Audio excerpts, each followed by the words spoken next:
What is up, denizens of the interwebs? It's Arza Chats here, coming at you with another video, and this time we are talking about a recent study that looked at the comprehensiveness of whether or not women like or hate playing overly sexualized characters in gaming, or whether or not they had different feelings when it came to just observing these characters in action. And I know what you're thinking. One, haven't I already heard this before? And two, isn't this already common sense that women prefer to play sexy characters? Well, not if you belong in academia, as this is all coming from a study that was done by a communications department over at a Midwestern college. Now, for those who are not familiar, I am a psychology major in my senior year of college, and I am a communications and philosophy minor. Yes, I know, I will be a barista in the future. Please don't tell me that.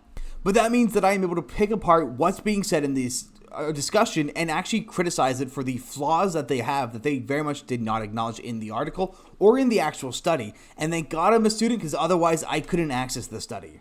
But like, subscribe, and let's get into what was said.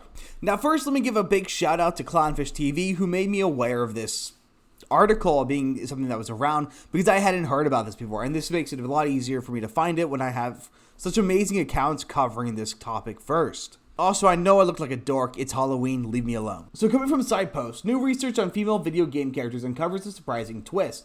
Female games prefer playing as highly sexualized characters despite disliking them, by Eric W. Dolan. Can a strong female character who's highly sexualized inspire positive perceptions from players? Not necessarily, according to a new study in communications research. The study sheds light on why even in today's gaming landscape, character design matters, and how different types of interactions from watching to playing shape player perceptions. A character's sex appeal and strength both play a role in how players perceive them, but these perceptions shift depending on whether players are simply watching or actively engaging in the characters. Background: why care about sexualization in video games? Critics argue that many games excessively emphasize sexual appeal on female characters, potentially reinforcing objectifying views that prioritize appearance over the other qualities. Now, okay, I am so tired of this argument. Look, I am a bisexual man. Let me tell you, women are not unfairly sexualized in video games. You know who else is sexualized? Men. It is almost equal to the almost equal degree of sexualization, with the exception of modern day, where male characters are still highly sexualized but female characters are not. For a prime example, look at Mortal Kombat 1. Smoke, Rain, Johnny Cage, Liu Kang, they're all fairly attractive in Mortal Kombat 1, but none of the female characters are awarded this same opportunity. Nitara looks like a goddamn bulldog.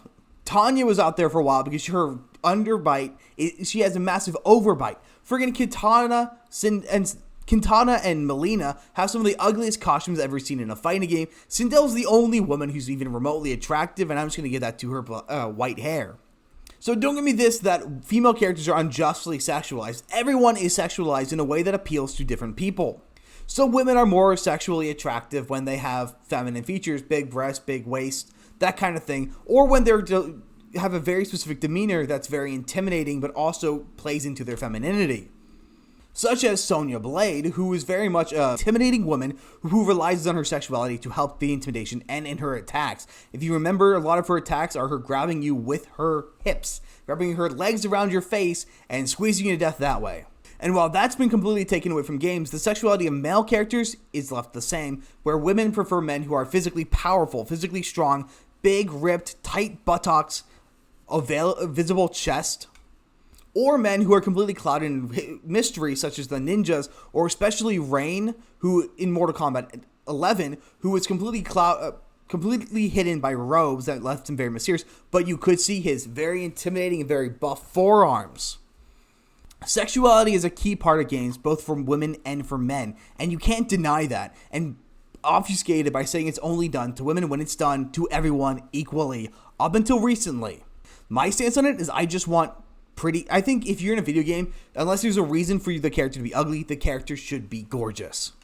Now, one of the goals of the study that was done was to see whether or not strong and capable might counterbalance the negative impacts of sexual objectification. Without even looking at the study, I can tell you that it doesn't, because people love muscle mommies. I think it's important to understand how gender socialization and prejudice like sexism inform video game development and player experiences, said the study author Teresa Lynch. She continues on, sexism pervades in gaming. For example, game content overwhelmingly features male characters to the exclusion of central female or gender minoritized characters. Well, because it's done to the variance of the gaming industry. Yes, women play 41% of 41% of gamers are women. Sure, technically that's true if you count Candy Crush and other non-story based games.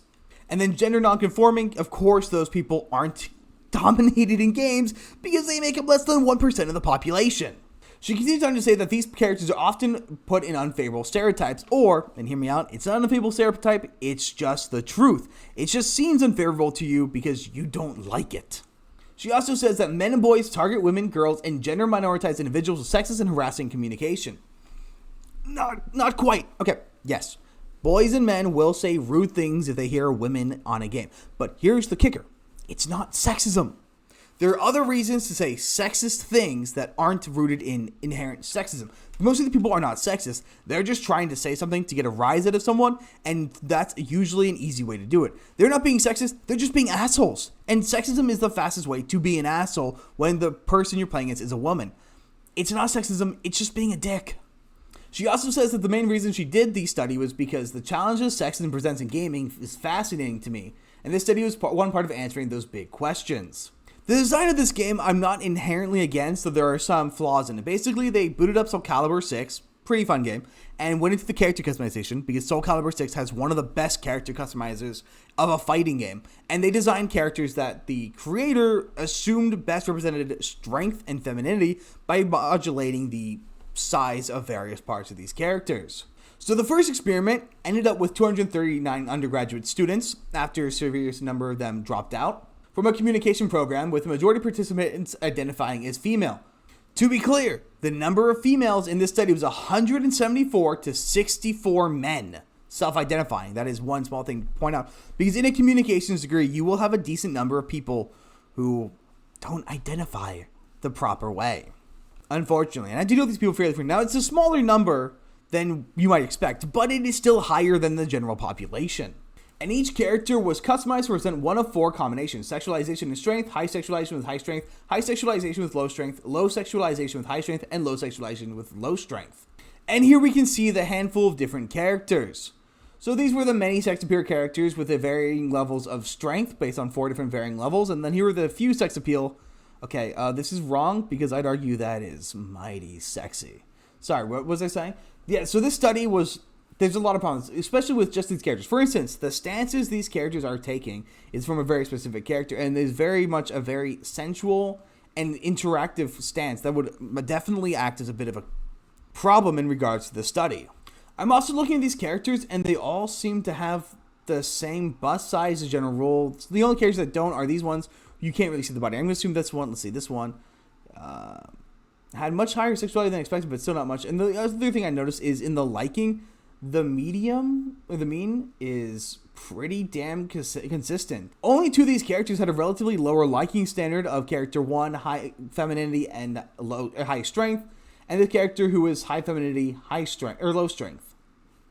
Both even less than 1 standard deviation below the average ranking, as most characters ranked around the 3-point range. And the standard deviation is pretty consistent of a 1. So that's pretty interesting that there was actually no difference in any of these. So for the first study, the participants watched pre-recorded clips, each featuring different character types engaging in short combat sequences. After viewing each clip, participants rated the characters across several dimensions, such as perceived sexualization, such as whether or not the character's attire seemed revealing, strength, femininity, and likability. The one thing I find very interesting is they don't supply us with any actual working definition of any of these terms. They just seem to assume we know what they're referring to when they mention these different traits. And the fact that we're not given them is a massive detriment to this study, because these kinds of working definitions make or break the validity of a study. For instance, if I did a study that defined femininity as big muscles, short hair, burliness, and a dick, I don't know, that would be an improper definition of what femininity would be, but people could vote for that, or that could heavily skew the findings of my study. So the fact we're not giving operational definitions for anything is a major concern. Though, given the fact that this was all done through a survey, it is a bit more of an excusable thing, but it still demands an operational definition. That is simply how social sciences work. Without an operational definition, you can't really do anything. Now, they did find that the people they designed to be highly sexualized were consistently rated as more sexualized, whereas more strength cues were rated as more formidable. However, when a character combined high sexualization with high strength, participants perceived her as even more sexualized. Which, as you can see here, is actually consistent with what they're claiming, as the person with the most sexuality, the highest rating of sexuality is her. However, that is still within the same standard deviation.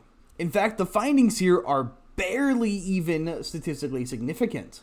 They also found that strength cues did not counteract the effects of sexualization. And then you can see that here, as most of the sex appeal is generally rated pretty consistently amongst the different characters. Except for down here where there's a bit of difference. I'm shocked that this character has a higher sexuality than this one, but whatever. I'm going to blame the hairstyle. They claim that this pattern aligns with the fighting fuck toy theory, which I had to look up exactly what that was, and it is the idea that female characters in a story, often action hero or protagonist who is portrayed as empowered and capable, but ultimately reduced to an object for the male gaze. Basically claiming that the more competent a character is in her action abilities, it just makes her seem more of an action figure to be played with and looked at sexually than otherwise. Basically, this is just an anti-Lara Croft propagandist point that doesn't exist, because it relies on the idea of the male gaze, which also doesn't exist. The researchers also found that high sexualization was a key factor in perceptions of femininity and character likability. I just want to point out that's not true.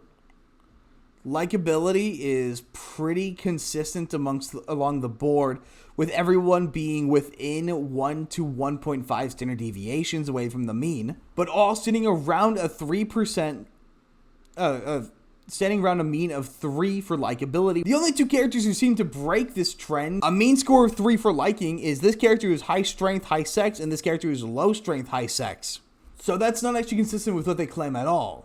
Yet they were also less liked, particularly by female participants. Strength cues, by contrast, did not independently influence likability. Then they looked at specific gender-based differences with the character preferences, with female participants generally disliking highly sexualized characters, but were more likely to choose characters with high femininity traits, typically associated with higher sexualization cues, when given a choice. Male participants, on the other hand, gravitated towards characters that were strong yet less sexualized, indicating different gender-based preferences in the interpretation of character traits.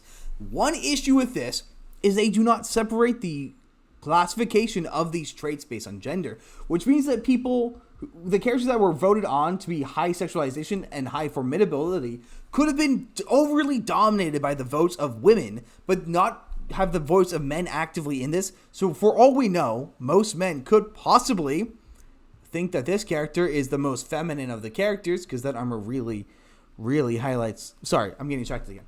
But this characterization is very feminine in my personal opinion, and therefore is probably the most attractive of the characters we see, except for maybe this one.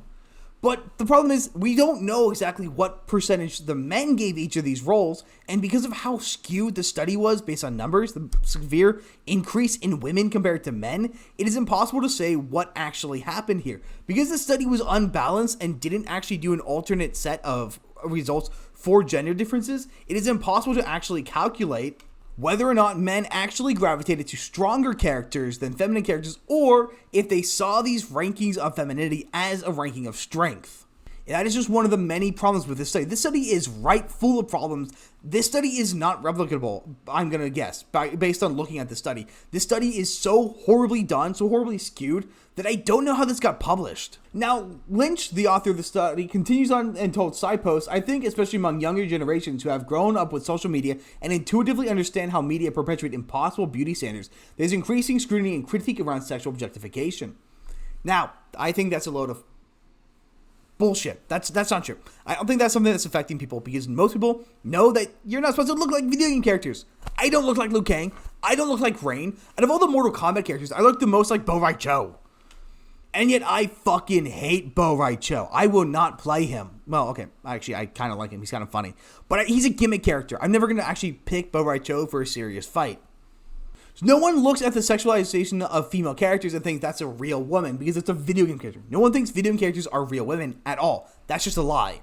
They might not pick him because they're really awkward. Like, the highest sexuality character is Ivy from Soul Calibur, and I very rarely play her. Even though I like her playing style, I rarely play her because those jiggle physics are a little aggressive, if you know what I mean. If you don't, you should just go look it up. They're not bad to look at, but goddamn are they aggressive. Furthermore, none of these characters that we are shown in this study even represent the idea of unjustified character traits. I have seen women that look like most of these, with the exception of this one. That is the most unrealistic looking character for women.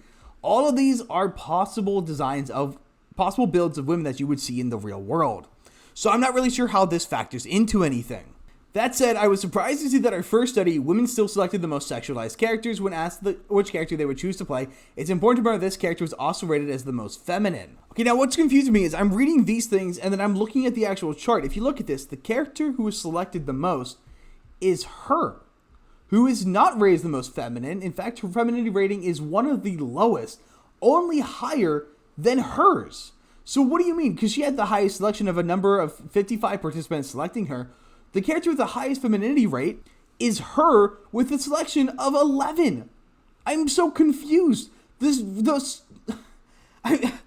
stuff we're seeing, the stuff we're being told is not lining up with what we're looking at in the study. Because I'm actively looking at the study right now.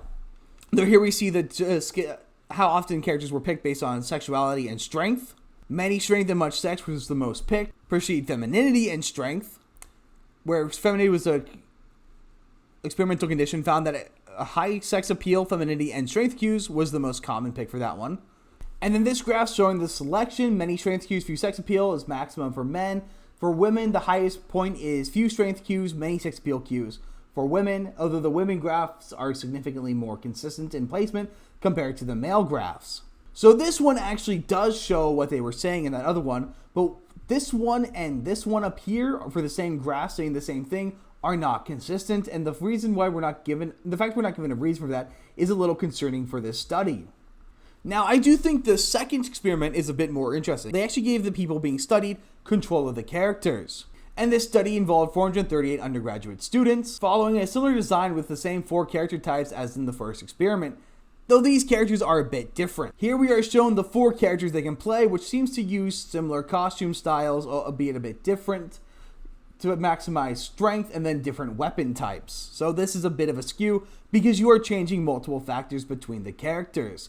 If I'm being entirely honest, the best way I've done the study, also, another thing that's missing, is these character types, because this is the Sophitia style, and this is, I believe, the main male guy. They have completely different body styles and movement styles during a match. So Sophitia is very floaty, she bounces a lot, she sways back and forth, she has a high-pitched squeal, whereas this character up here, whose name I cannot think of, has a he's very still. He doesn't move much. He kind of just stays in the position, and his whole thing is he's very crouched down low, and he moves a lot in defensive postures. So these characters have completely different things, and that alone is another confounding variable. You would have had to have chosen the same character using you would have had to chosen the different variables of different body types and femininity with a character, or with a fighting style that is very neutral. Otherwise, the stats are completely confounded. And changing the weapon and the body type and the costume at the same time, you do not know which of those variables is responsible for the change in perception. There's also the fact that they seem to have had the characters fighting a very neutral male who's clearly designed after Astaroth, who I think it would have been far better if it was to fight another one of the female characters. But that's more of a personal thing. I don't know whether or not that would have actually impacted the study at all. They continue that each participant was given a slight bit of training on how to play the game, which is pretty big when it comes to Calibur, because it's kind of a difficult game. But the question is, are they just doing basic stuff, or are they also using the abilities of the characters? Because I believe the abilities would heavily impact your perception of these characters. And then they were allowed to play one of the types of characters for 10 minutes, aiming to defeat an opponent character. The research provided basic instruction on how gameplay mechanics and controls before the session began, so I'm going to assume they just did the basic hits. And then following this interaction, participants completed surveys similar to those in the first experiment. However, they were added with additional measurements of warmth and competence. Okay, there's another issue if you're rating based on warmth and competence with these two fighters. These two fighters fight very differently.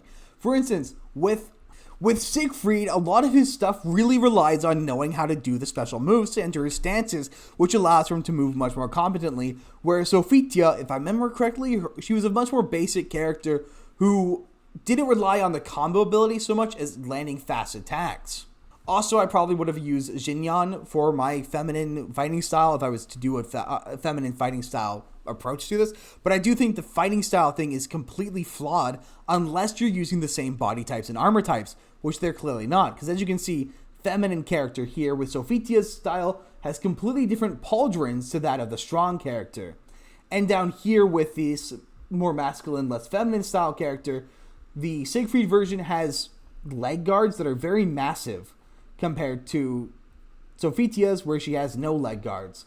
So you're just adding so many confounding variables into this. This study is not viable. Once again, the most feminine reviewed character was few strength cues and many sex appeal cues. However, it is interesting that few strength cues and few sex appeal cues was rated higher than many strength cues and many sex appeal cues for the rating of femininity. It's also worth mentioning, and I cannot believe that I forgot to mention this because it's a pretty big deal, when it came to the study, women were 295 participants, men were only 140 with no other reports, which is normal. So this is once again another major issue with the discussion of gender and how that impacts this style. Now, they rated high-strength characters as less traditionally feminine, as I had shown, and perception became more pronounced when participants directly controlled the character. This finding suggests that interacting with a formidable character can make players view them as less aligned with stereotypical femininity. No!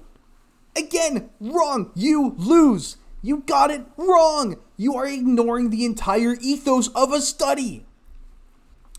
Confounding variables. The number one thing you learn about when it comes to doing experimental design is confounding variables. And the fact that you use two completely different fighting styles along with different builds completely invalidates all of the findings of this study. Because according to you, you are doing this study based on appearance. That's what you're doing it on. But the thing about the fighting style is their fighting styles represent their genders. The fighting styles are done to complement the gender and the design of the characters. So by changing everything, you completely ruin your findings. Assuming that what we're being shown in the study is actually what was done, because we're not told any of this. I am going on conjecture because the study does not tell us what character designs were used, because that is a massive issue with this study. If you are really comparing characters of the Sophitia to the Siegfried with different costume designs and muscular builds, you are adding, that's at least 4 variables that you have to account for, and you're not associating them. You're not associating the difference in fighting style, in attack style, in movement and idle movements. You're not counting the difference in noises made. You're not counting the difference in speed of attack, in the fluidity of movement. There are so many confounding variables that this study is complete bullshit. This is the problem with my field of study, is the stuff that gets published doesn't actually mean anything because it's not. I would love to see if they could replicate this because I don't think they could. Now, in terms of the warmth rating, they found that formidable characters may seem to be less friendly or approachable, finding that they seem to have had consistently lower ratings of strength to warmth.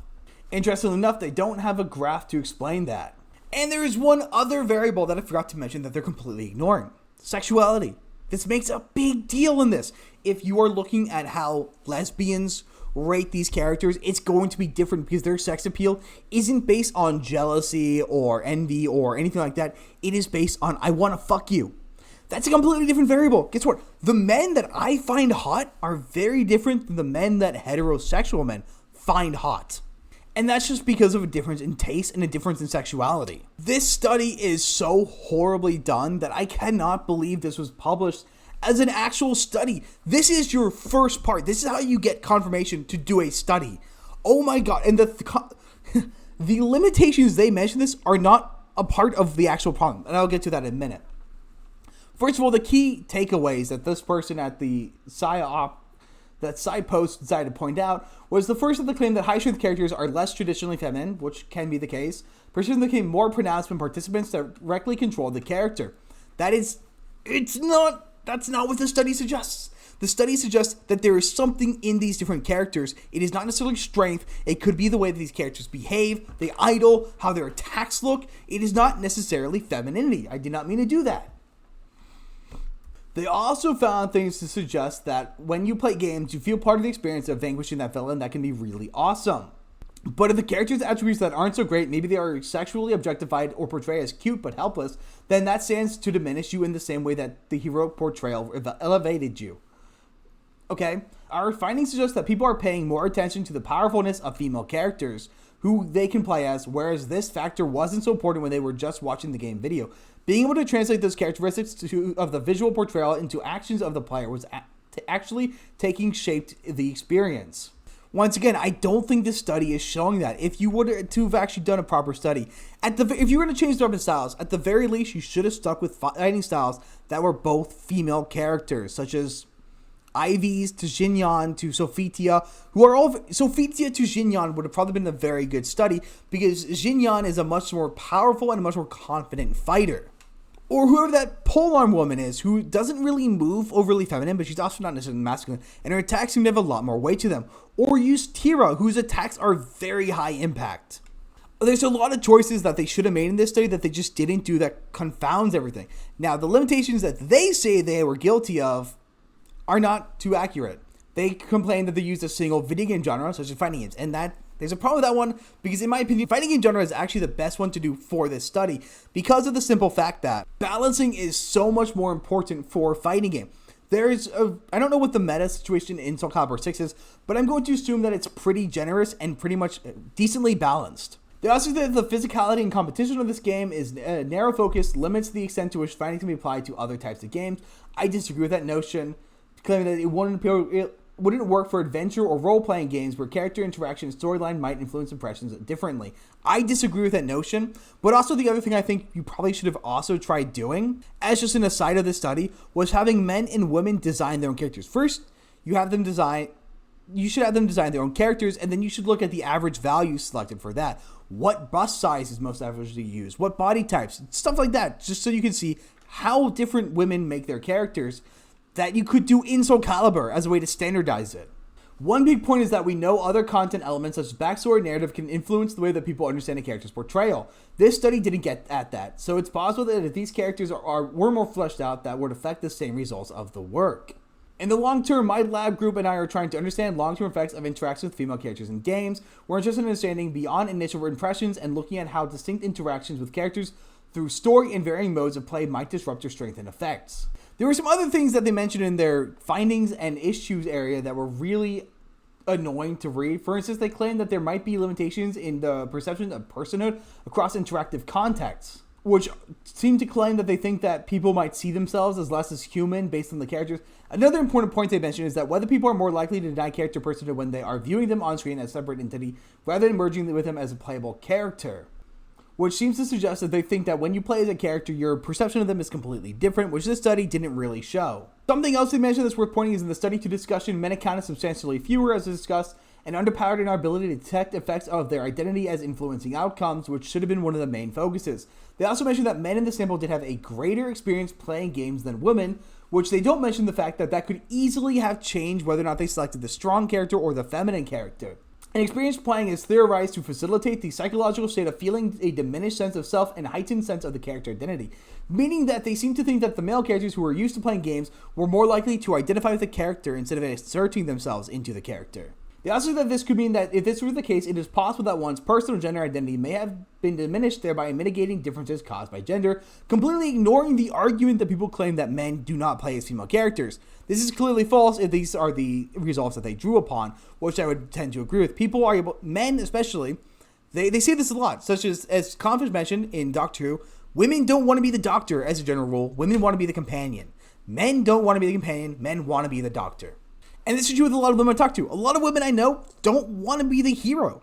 I want to be the hero. Most men want to be the hero. Women don't want to be the hero because it's hard and requires a lot of sacrifice. And I'm not saying that women aren't going to sacrifice and aren't going to do hard things. They will, but they do them in a completely different way than men will. This is not to diminish women. I'm not diminishing women. A lot of women I know are very much capable and willing to fight and do hard things, but as a general rule, they don't seem to want to. And this is different. It's not that they can't, it's that they don't want to. Whereas most of the men I know are fully willing to sacrifice everything they have for the most smallest of benefits. And as I was mentioning with the weapon changes and the muscle changes, that is something we do thankfully address a little bit. Participants could translate them into on-screen actions when they actually had the weapons, but not instead of the muscle tone and size. So that means that usage rather than the mere presence of strength cues such as weapons can augment a character's formidability. Potentially then these cues might contribute to positive outcomes for players such as feelings of empowerment. However, strength cues also tend to draw attention to the body for assessment of fighting ability, and given the stimuli, i.e. fighting game, it seems likely that people would have attended to strong character bodies. However, when viewing a character with few sex appeal cues, the presence of many strength cues did not contribute to greater perceptions of sexualization. Once again, that's only for women. Only for female characters. This study also says that when playing, minimal evidence emerged to support that participants were rendering the characters to the status of an object. So basically just proving the idea of the male gaze, and just proving the idea that female characters who are muscular or super sexual are seen as objects. They're not. And this actually completely destroys what they mentioned up here with the fuck toy theory. Because guess what? People are not objectifying other people in the video games or otherwise. While they mentioned that Soul Calibur offers significant experimental control, which is very much true, the way that they use Soul Calibur, in my opinion, actually violates this notion of experimental control entirely. And then they final it off. The case for strong portrayals as a solution to harms of sexualization is so not clear. People see strong female characters as less typical of their gender group, i.e. women. These characters may thus have less influence over audience perceptions than more typical characters. Strong female characters are also not liked any more than weak characters. So they also completely ignore the actual findings, which thankfully the other article talks about, and Clownfish TV especially mentions, is that women would rather play as a sexual character than as a less sexual or even as a strong character. Because guess what? Strength is feminine, and women want to play feminine characters. When I play a female character, I don't want to play a man. I don't want to play Larry Croft in then my Lara Croft games. I want to play Lara. I want to play polygon, pointed tit Lara Croft with her cute little guns and her really intimidating nature. Because it's hot. She's hot. I don't care. No, I'm not trying to goon to her. I just think that she's an interesting character design who is far more interesting than if she looked like a dude. Because she's basically a narcissist female Indiana Jones, and that's a really cool idea, completely inverting the entire character of Indiana Jones while maintaining the sex appeal and the sex drive. Now, as I am a senior in college, studies is something that I'm really interested in. One of the ideas I wanted to look into was how cheating is, or why people cheat in video games. But this is something I could see myself really refining in this study. So, guys who do the study, you should hit me up and I can help you as long as I can use this in my thesis or as help for graduation, whatever. Whatever helps, or get me into a grad school and I will help you with this study, because I think as a gamer, as a bisexual man who likes attractive men and women in games, I think, and doesn't objectify other people, I think I could be a massive help to you. So here's how I would fix this study. The first thing you need to do is you need to equalize the gender ratio, and you need to go out of college. You need to interact with a younger audience as well, getting younger gamers of 13 to probably 60 is still a good age cap. Now, the only issue there is working with children is pretty hard, but this is a relatively small play test time period, so I think you could manage to make it work. The second thing you have to do is, if you're going to do Soul Calibur, you should use established characters or redesign the established characters to maintain their voice lines and as well as their natural state. Instead of turning a male character female, you should focus on different female characters if you're going to change weapon styles. For instance, in Soul Calibur, you can redesign specific characters and it will allow you to change what you want to change. For instance, I could boot up Sophitia and I can just modify her muscles and just keep everything else the same. That would be the far better way to monitor whether or not muscularity is an impact on the strength perception and the femininity perception. By changing so many things throughout the game, by changing the weapon styles and the costumes and the muscularity, all at the same time, you add so many confounding variables, you don't know what actually led to the impact and the actual perception. The next thing you have to do is you need to do the exact same thing with male characters. You have to have the male overly sexualized and the male undersexualized, the male strong and the male weak, and you have to put them together and have women and men rate them. Because one of the things I think you'll find, this is my hypothesis, but I think you'll find that women are much more likely to pick the sexual men and are more likely to over-sexualize men based on their strength. Whereas women were not diminished based on their strength, were not diminished or increased based on their perception of strength. I think you should also then do a separate study that's related to this using the same group of people or a similar group of people, where you then have them customize characters, customize their own characters, and the customization thing, have them choose their own weapons, choose everything, including body type and body style. And I think then you should take the average of those to see what people chose, and you should have them create one male and one female character. You should have them create one of each and see what those mean. Yes, the study will take more time, but it'll be a lot more in-depth and will eliminate so many more confounding variables, because ultimately this study doesn't tell you anything because of how many confounding variables there are. And then once you have all those variables find out, you have to repeat the study with a different group of students. And I would actually think the best way to do that would be to actually look at a place that has a different internal culture, such as a place that has a very different culture around how women are treated, or much more gay culture, or different styles like that. Maybe go to another country that has a much more patriarchal values, such as Japan. And then the other thing you really need to focus on is the reporting of sexuality's impact on this, because I think sexuality does matter for this kind of thing. You would make a much more comprehensive study, you would make a much more realistic study, and I think your findings would be much more compatible with what gamers generally think. And that is exactly why I don't think they're going to do this. You see, the reason you want to do a study with a lot of confounding variables is it means you get to manipulate the findings a lot easier, which is what I think happened here. They chose to do this in such a way that it gave them the findings that they wanted, and only the findings that they wanted. It is a very fallible study, and is exactly what is wrong with the field of social studies. Currently, given the way that science is set up, I could find you a study that says whatever you want me to find. Whatever result you want, I can get you a study that says it. And the APA will be more, and other psychological organizations will be more than happy to publish that study as long as it fits a narrative. For instance, if you aren't familiar, you should look up the grievance studies, in which several guys submitted faulty studies that they made up. The biggest one being a study on the relationship between dog parks and rape culture. And one of them, my favorite one, was just Mein Kampf. Just translated and had some word swaps to make it obviously wasn't Mein Kampf, and to make the problematic people white men. And they were published. A psychological study published Mein Kampf. I wish I was making this up, but I'm not. The grievance pages is a really important study that the fact that I haven't been taught the grievance pages in my psychology classes is a major concern. So the two funny things about this study is this study was done in such a way that is utterly flawed, utterly incorrectly done, and was done to get a specific result. It was done explicitly to find the result that women do not like sexy characters. But they failed, and what they found is that the women do like sexy characters. How do you make a study so evidently flawed and still get the result you're not trying to get? It's hilarious to me, and just goes to show just exactly how truthful and how strong this conviction to sexual characters people have. Actually, what's most concerning to me is that you need a study to tell you this at all, because it's pretty obvious if you look at game sales and just open your eyes a little bit. But that's pretty much what I've got. Let me know down in the comments what you think about this study and how utterly flawed it is, or if you have any ideas on how to improve it, or maybe do one similar to it that would actually get you proper results. And I will see you guys on the next one.